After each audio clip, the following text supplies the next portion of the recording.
Live from Fargo and serving you on TV, online, and on the go. This is Valley News Live at 5. The transport people are trying to rip us off, I think. I mean, it's just ridiculous. All I want is my puppy here. A Fargo woman says a dog being donated to her is now being held hostage. The woman was going to be given the dog for cheap, but when she thought the deal was all done, she was surprised with a hefty price tag. That's when she contacted us on our Whistleblower Hotline to look into the issue. Valley News Team's Melanie Palmer takes a look at what this woman is facing and what she wants you to know.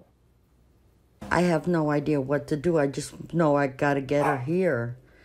And she's sitting in an airport. Marie Meyer suffers from multiple sclerosis. She uses a service dog to help with her anxiety, stress, among other things. Her first service dog passed away, and that's what led her to Craigslist. I found this breeder, and I asked them, they were selling it. I said, would you consider donating a puppy to a disabled woman?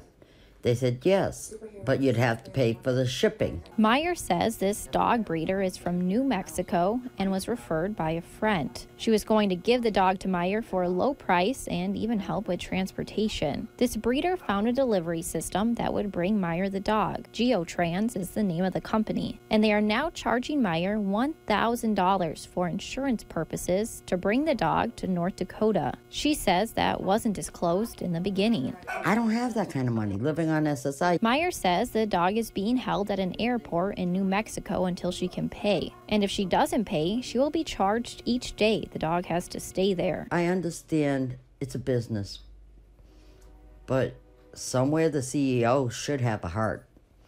What is he, the Grinch? It is Christmas time. I want my dog. We went to the Better Business Bureau. They say buying dogs online can be risky, especially when it comes to transporting them. It's expensive to ship an animal. So if that animal is coming from someplace outside of your local area, it could cost quite a bit to get that animal to you. We also tried reaching out to GeoTrans. They have a free quote for services on their website, but never returned our messages. In Fargo, Melanie Palmer, Valley News Live. Meyer says the breeder is upset with how the transporting company is dealing with the situation. They even offered to help pay what they can. But if you want to avoid similar situations, the BBB encourages people to shop local. Getting a dog from an area humane society will allow you to avoid any potential shipping costs. And as mentioned, this story came to us through our Whistleblower Hotline. So if you need help with an issue or a potential scam in your community, call us on our Whistleblower Hotline at 701-237-6576 and leave your tip.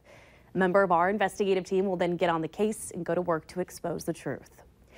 Well, Hutch, we finally got rid of that wind today and we saw warm temperatures. How does the rest of our night look? It looks very quiet, and it is nice to see a break from the wind. Temperatures were not record-setting today here in our area, although the Bismarck area once again tied a record high in the upper 50s. 37 this hour in Fargo as we cool off. Some of that cool air near Bemidji is working its way slowly towards us, even though we have a light south wind under 10 miles per hour. That's probably the biggest weather change of significance today.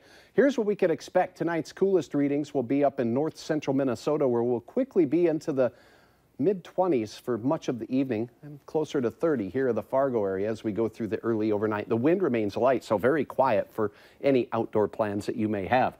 Well, this long stretch of warm and above average weather is going to continue, but it won't last forever. We'll have details on an abrupt change in our forecast coming up here in just a few minutes. Sounds good. Thanks, Hutch. You bet. 3 people are in jail, and this is after a drug task force operation happened in the Southern Valley. Turned up about $17,000 in drugs. The Simca Drug Task Force executed the search warrant in South Wahpeton on Tuesday. 28-year-old Cody Freetag, 26-year-old Chelsea Jensen, and 30-year-old Aaron Rodriguez were arrested on drug charges. The search turned up 2 pounds of marijuana, 20 grams of meth, and 1 gram of heroin. Police say the drugs have a street value of approximately $17,000. All 3 were taken to the Richland County Correctional Facility. And the Grand Forks Police Department wants you to be aware of a rise in home break-ins. Police say since November 3rd, there have been 9 reported burglaries where someone forced open the door to a home. The majority of these burglaries happened in the area north of Demers Avenue, east of 20th Street, and west of 3rd Street. Electronics, tools, cash, and other small items have been stolen. Police say if you notice anything missing or have suspicious damage at your home, call them right away at 787-8000. Former Today Show anchor Matt Lauer says he is embarrassed and ashamed after being fired amidst accusations of inappropriate sexual behavior. The longtime NBC News icon issued a written statement this morning apologizing to the people he's hurt. At least 2 more women have gone to NBC to complain about Lauer since he was fired. NBC's Chris Pallone reports. Our top story is once again about a day after viewers and coworkers learned the 20-year-long host of Today, Matt Lauer, had been fired. Lauer has broken his silence. In a written statement, he expressed sorrow for the pain he's caused, writing, "To the people I have hurt, I am truly sorry." And while he says some of what's being said about him is untrue, Lauer admits there is enough truth to leave him feeling embarrassed and ashamed. He writes, "Repairing the damage will take a lot of time and soul searching, and I'm committed to beginning that effort. It is now my full-time job." This is a sad morning here at Today. NBC News fired Lauer about 24 hours after a female employee made an allegation of inappropriate sexual behavior against him.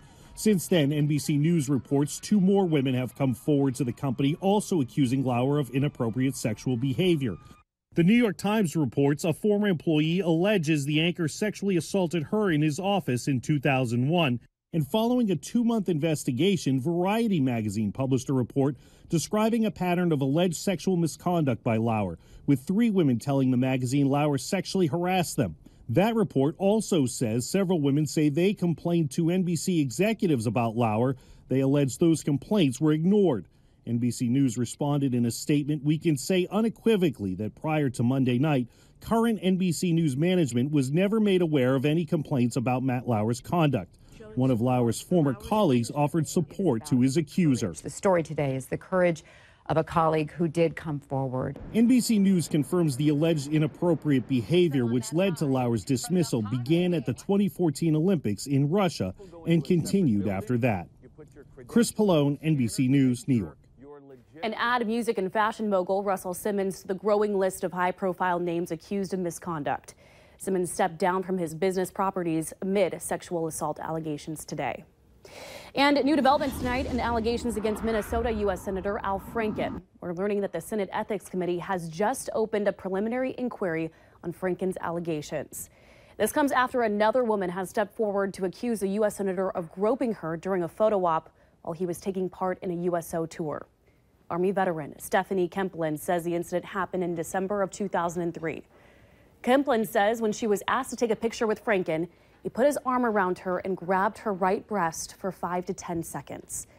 Kemplin is the 5th woman to accuse Franken of groping and the 3rd to be identified by name. There's also tax concerns that are hitting closer to home for those in Cass County. The Treasurer's Office will be sending out 2017 real estate tax statements tomorrow. Taxes may be paid at your local bank, lending institution, or through the county's website. There will also be a drop box at the front entrance of the Cass County Courthouse. The address to that is located on your screen. A 5% discount is offered if the full amount is paid on or before February 15th of 2018. If you want more information, contact the Cass County Treasurer at 701-241-5611. Coming up, how we're one step closer to self-driving cars. That's still ahead tonight.